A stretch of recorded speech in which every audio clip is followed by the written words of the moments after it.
legitimate concerns. They've been around for quite a period of time. They have to be dealt with because it's very important that the rules of the road are defined.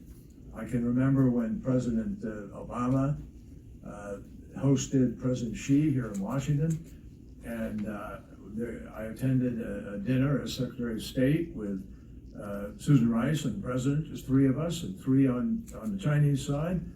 And both presidents defined very clearly, but respectfully, sort of what the interests were and how we needed to define them.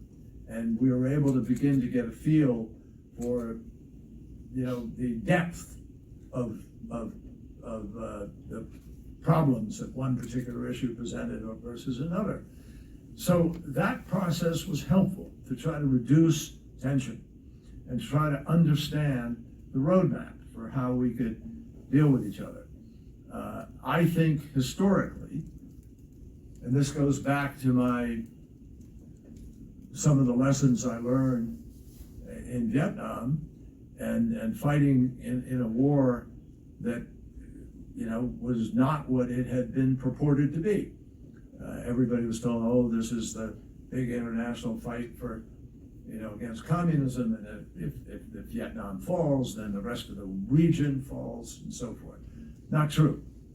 It was not that. It was a civil war, a fight locally for power, and for something that Vietnam had been fighting for a period of time, with the French and long before. So, one of the lessons that I thought I learned, and I think is a valuable lesson, is when leaders have an opportunity to meet and to dialogue and to try to work through complicated issues between countries, hopefully you can avoid wars. Mm-hmm.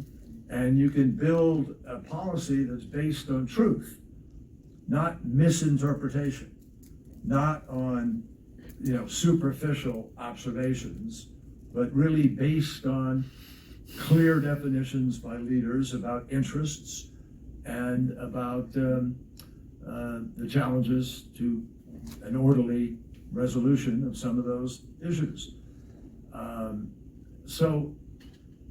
And we don't have the luxury of just parking a particular issue in the parking lot and pretending that you're going to do everything else while that issue sits there unattended to.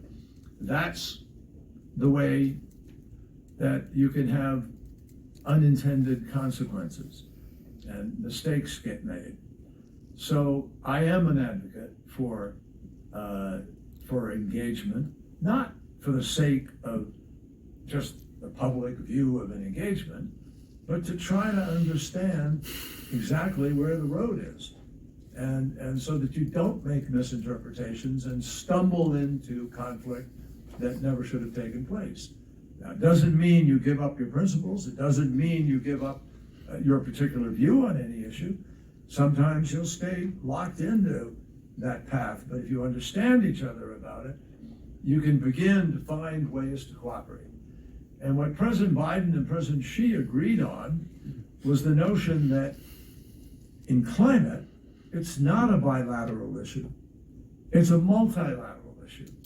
And no country can solve this by itself. China can't go off and solve the climate problem. We can't go off and solve the problem. And even together, we can't solve the problem, although we have a huge influence on it.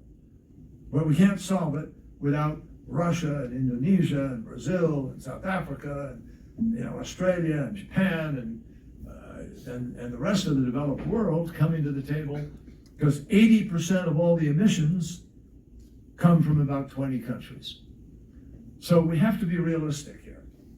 Now, I think that by having the dialogue that we were able to have with China, it was based on mutual respect, even though there are differences. You have to approach it in a respectful way to try to have a dialogue that is going to be productive.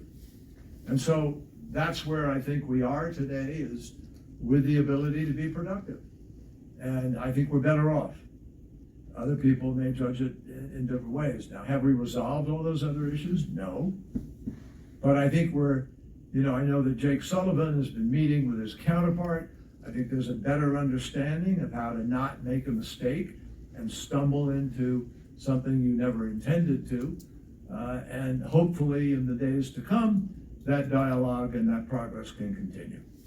Thank you. Let's take